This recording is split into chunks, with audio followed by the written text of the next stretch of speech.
Merci.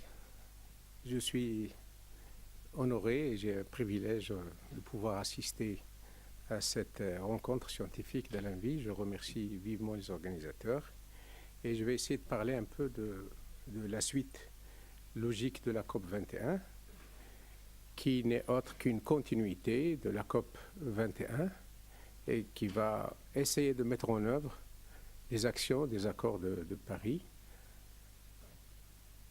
Et je vais commencer par le contexte, notamment le discours de Sa Majesté en présence de François Hollande, président de la République française, convaincu que les conférences de Paris et de Marrakech doivent être des étapes complémentaires au service de l'avancement de la lutte contre le changement climatique.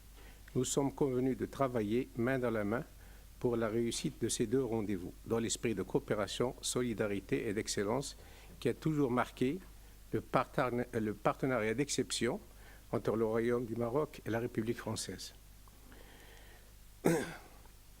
La science du climat, le climat est complexe. En fait, c'est un système de systèmes complexes.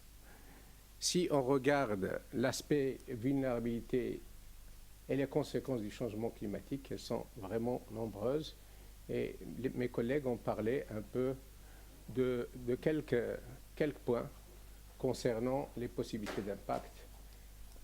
Évidemment, l'origine qui est le changement climatique et puis les conséquences, tout a été traité, donc soit par les collègues du GIEC ou dans les domaines thématiques applicatifs. Je vais commencer par présenter l'Afrique, parce que vous avez parlé du Nord essentiellement, donc de l'Occident. Donc là, c'est juste pour résumer que l'Afrique, et c'est aussi plusieurs Afriques sur le plan climatique, parce qu'il y a un milieu méditerranéen, milieu aride, tropical sec, tropical humide, équatorial, et il y a aussi de l'influence montagnarde. Donc il y a aussi il y a de la rareté, mais il y a aussi parfois des excès d'eau. Donc de toutes les manières, il y a du bien et du risque, comme dans tout ce qu'on peut avoir. Alors, quelles sont les attentes du continent africain, la région MENA, pour l'agenda après 2020? C'est des questions de recherche-développement, d'impact, vulnérabilité, adaptation, transfert technologie et innovation, renforcement de capacité, mobilisation, sensibilisation et indicateurs de suivi. La base de ce que je vais raconter là est basée sur quelques plans d'action du comité scientifique de la COP22, la préparation de COP22 université, le train climat qui s'inspire de la SNCF, du projet de la SNCF, et un point particulier, c'est la métrique adaptation. Comme on le verra, l'adaptation diffère de l'atténuation par plusieurs points. Il y a l'initiative Afrique, agriculture, adaptation, etc. Donc, le continent africain s'attend à l'accompagnement de la préparation de leur plan national d'adaptation, généralisation des systèmes d'observation et d'alerte, assistance technique aux pays vulnérables pour la préparation de projets bancables, mobilisation de financement de projets d'adaptation, extension de l'initiative énergie renouvelable pour l'Afrique, facilitation de transfert technologie et d'innovation. Les enjeux des énergies renouvelables sont nombreux. C'est une diapositive empruntée à l'INSA de Rennes. Donc, sur tous les types d'énergie renouvelable, le solaire, l'éolien, la géothermie, la biomasse, l'énergie marine, on voit très bien, donc, avec les pourcentages, ça c'est quelque chose qui date de 2010, il y a bien sûr quelques améliorations, on n'a pas de statistiques. Et ici, c'est un travail emprunté, une étude de la GIZ, l'Université de Dred et l'Institut de recherche en énergie renouvelable au Maroc. Et donc, on voit un peu les potentiels de ces énergies renouvelables, le potentiel solaire qui peut aller jusqu'à presque 3000 fois les besoins mondiaux actuels. Et on voit en centre les difficultés pour les aspects liés au stockage. Donc, en fait, les thématiques sont les mêmes. Alors, comme il y a eu beaucoup de choses sur l'atténuation, donc qu'il y a, d'ailleurs, je vais les comparer un petit peu. Il y a l'atténuation est bien connue parce qu'elle a une métrique bien définie, c'est la tonne de CO2. Alors que pour l'adaptation, il n'y a pas de métrique. Elle est plurielle, elle est plus large. Il y a un besoin d'accélérer, d'homogénéiser les plans nationaux d'adaptation, besoin d'établir un lien avec les objectifs de développement durable, nécessité de faire émerger une initiative intégrée pour le Maroc et l'Afrique, besoin d'établir une typologie pour les financements. Parallèlement pour l'atténuation, donc il y a l'enjeu de minimiser les émissions réduites ou évitées, impact de l'atténuation différenciée, 1,5 degré mondial, correspondant à 3 degrés Celsius africains, besoin de définir les mécanismes de développement durable, existence de plusieurs initiatives africaines, énergie renouvelable, solaire, etc.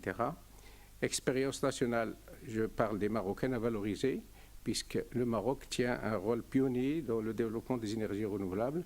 La preuve, c'est ce qui se fait à Ouarzazate et l'économie verte avec le plan vert lancé par le ministère de l'Agriculture. Ça, oui, c'est une petite répétition. C'est pour différencier encore l'atténuation et l'adaptation en termes de temporalité, bénéfice, quantification et l'incertitude.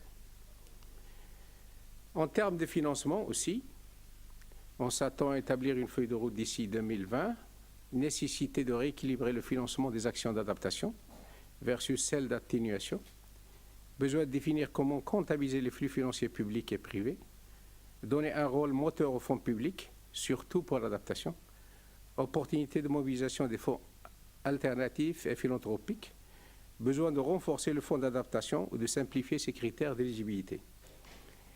Pour les contributions nationales, besoin d'homogénéiser le tout. Les mécanismes de passage entre les INDC et les NDC à clarifier. Question de suivi des INDC. Question de financement des INDC.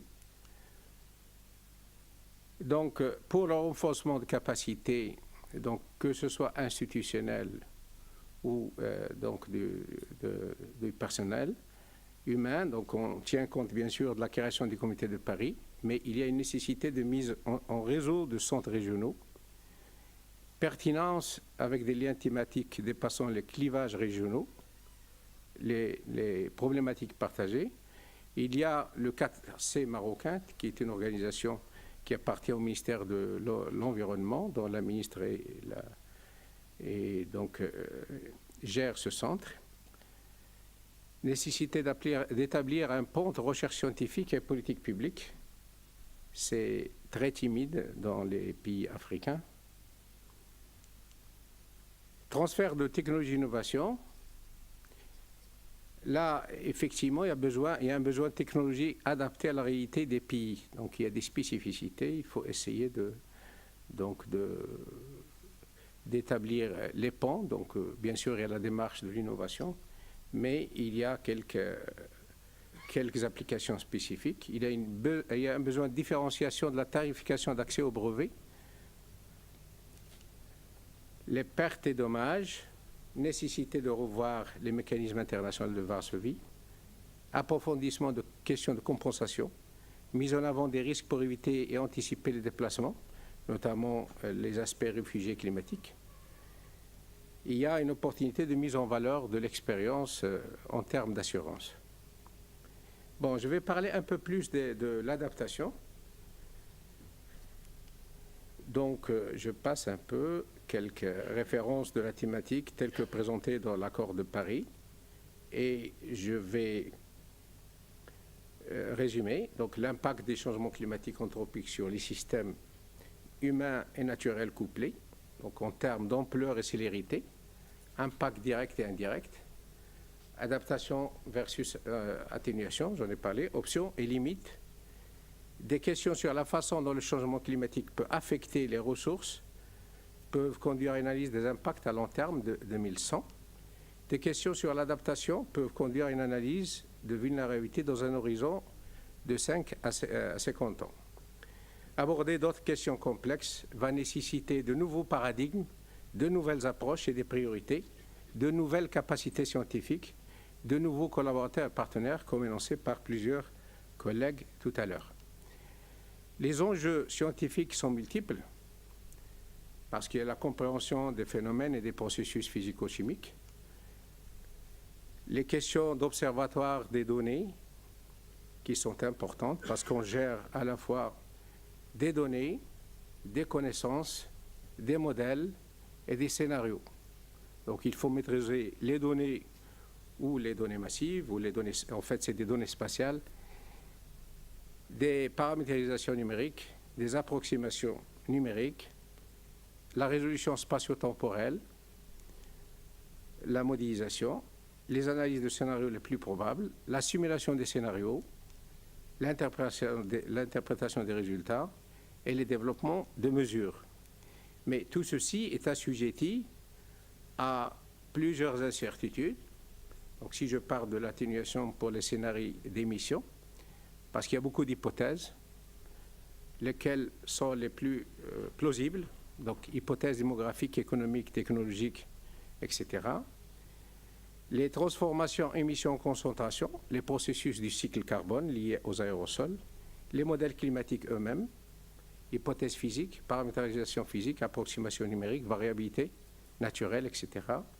La régionalisation, parce que quand on fait les modèles globaux, il faut passer aux modèles régionaux et passer au local.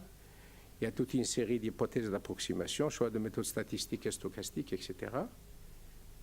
Des modèles d'impact. Donc là, j'ai déjà détaillé un peu, en fait, j'ai les causes et les effets. Il y a plusieurs niveaux, au niveau d'incertitude, au niveau données, modèles, conditions initiales et aux limites, dans les domaines d'études, les modèles numériques eux-mêmes, les algorithmes, etc. Et évidemment, le matériel utilisé. Je vais passer ça. Je vais juste insister un peu sur les données telles que décrites par l'UNEP pour l'aspect adaptation. Vous voyez qu'il y a quand même pas mal de données requises et les Africains n'ont pas la possibilité d'acquérir ces données correctement. Et le Nord a besoin aussi que le Sud ait des données pour pouvoir réellement développer des modèles globaux ayant une certaine signification.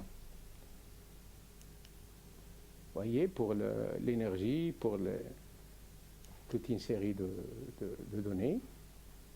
Ça, c'est pour les Africains, non pas non plus des offices de statistiques nationaux qui permettent de regrouper les données, de les analyser, de faire des analyses de données simples ou des analyses de données en big data.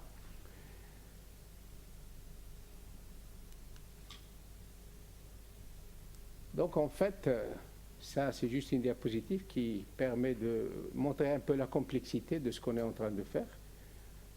Donc de manière scientifique, en fait, il y a les modèles, mais il y a le jeu de données qui sont de nature géographique, avec des bases de données, des systèmes d'information géographique, de la télédétection, des scénarios de changement climatique, d'infrastructures, les modèles de type météo qui est l'input, et puis qui va donc donner les extrêmes qui vont servir à l'hydrologie, à l'hydraulique, via une certaine assimilation de données. Les conséquences moins certaines, c'est que la science du climat n'a pas encore suffisamment progressé au point où les prévisions du climat depuis des décennies à venir soient aussi fiables que les prévisions météo pour les semaines à venir. Les modèles mathématiques sont loin d'être complets et refléter la vérité de terrain dans tous les aspects. Les données climatiques sont stochastiques et ne sont pas replicables. Alors, les déterminants pour la capacité d'adaptation et les ressources financières, la technologie, l'information et les compétences, les infrastructures, les institutions et l'équité. L'Afrique est vulnérable au changement climatique. Une grande partie de son économie est basée sur l'agriculture, qui est sensible au climat, a une faible base technologique et scientifique et a accès à une connaissance limitée, a une faible capacité d'adaptation au changement résultant des changements climatiques, capacité financière et institutionnelle très limitée. Analyse des enjeux stratégiques et des défis liés à l'eau, notamment. J'insiste un peu sur cette partie parce que La disponibilité de l'eau et la pollution sont les deux plus importants défis auxquels on doit faire face dans le contexte des changements climatiques. Ces défis sont aggravés par la demande sans cesse croissante d'eau douce pour la population et l'utilisation industrielle. Les fortes pluies sont de plus en plus fréquentes. L'augmentation de la fréquence des inondations est un autre défi important lié au changement climatique. Les inondations du siècle sont de plus en plus fréquentes à travers le monde. Il y a des sécheresses versus inondations. Adaptation planifiée, donc observation. Des impacts significatifs sur les changements climatiques sont projetés et les impacts attendus au cours des prochaines décennies sont en grande partie évitables. Les décisions ayant des effets à long terme sont prises tous les jours. Les choix d'aujourd'hui façonneront les vulnérabilités de demain. Beaucoup de temps est nécessaire pour motiver et développer la capacité d'adaptation et de mettre en œuvre des changements. La planification proactive est souvent plus efficace et moins coûteuse que la planification réactive. La planification proactive peut offrir des avantages aujourd'hui. Les fatalités de l'adaptation, c'est qu'il faut apprendre à s'adapter au changement climatique, c'est l'évidence même. Se tourner vers l'utilisation de l'adaptation pratique et immédiatement accessible comme un moyen de vivre avec et de survivre au changement climatique. La géo-ingénierie, ces solutions de type fabrication de nuages à la surface de l'océan afin de refléter la lumière du soleil ou de poster des aérosols dans la stratosphère ont été discutées mais pas encore réellement testées. C'est peut-être la solution pour l'Afrique.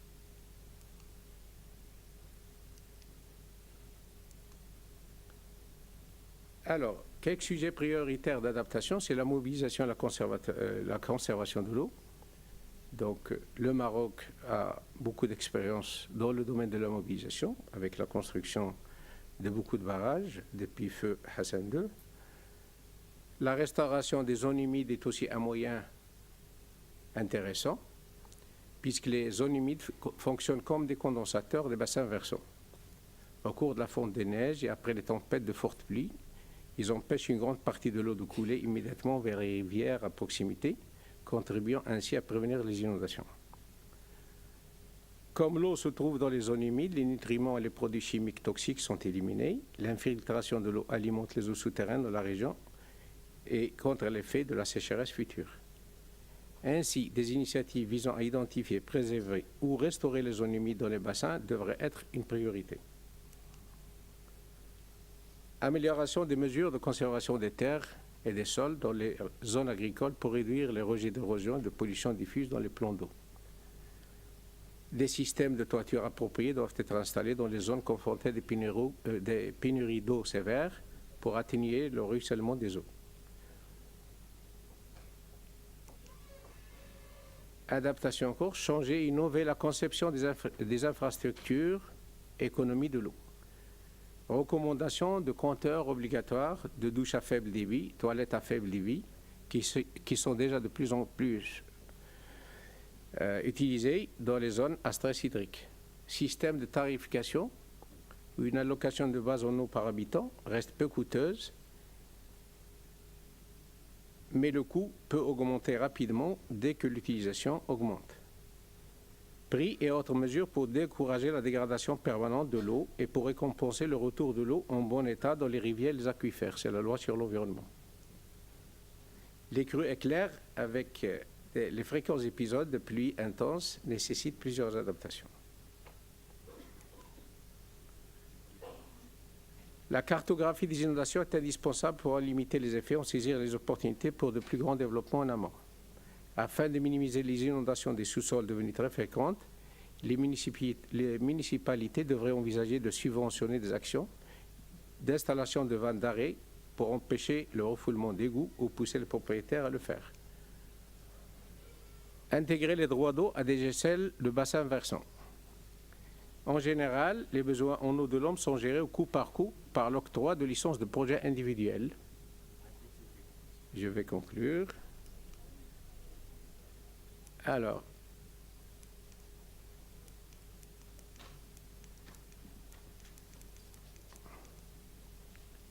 Donc les opportunités communes nord-sud, c'est les sujets et les thématiques, les données, des bases de données disponibles, donc en open ou payant, échelle nationale, internationale, régionale, les outils, les modèles, les observations et les mesures, les études de cas, listing de projets pertinents, meilleures pratiques, recommandations, réseaux nationaux et internationaux, renforcement des capacités. Donc en conclusion, l'adaptation complète la réduction des émissions en réduisant la vulnérabilité des contraintes liées au climat, choix d'options, l'implication des parties prenantes dès les premiers stades des impacts et l'adaptation, l'utilisation d'outils analytiques pour tester la sensibilité au changement climatique et évaluer le risque, l'identification de nouvelles vulnérabilités, relier les différents paramètres caractérisant les changements climatiques, y compris les interactions avec les écosystèmes et les sociétés dans le cadre d'approches intégrées, valoriser l'apport des sciences humaines et sociales, promouvoir la coopération avec les parties prenantes dans le cadre d'un partenariat public-privé, faire le meilleur usage des informations disponibles, donner connaissance et ne pas attendre d'avoir des données de haute qualité et de nouveaux outils pour travailler, développer une harmonisation, une vision partagée commune pour le développement durable, la gestion et l'exploitation d'une perspective multisectorielle, saisir l'opportunité de la prise de conscience des pays développés en matière de changement climatique vis-à-vis des pays en voie de développement, gérer des opportunités économiques. Merci.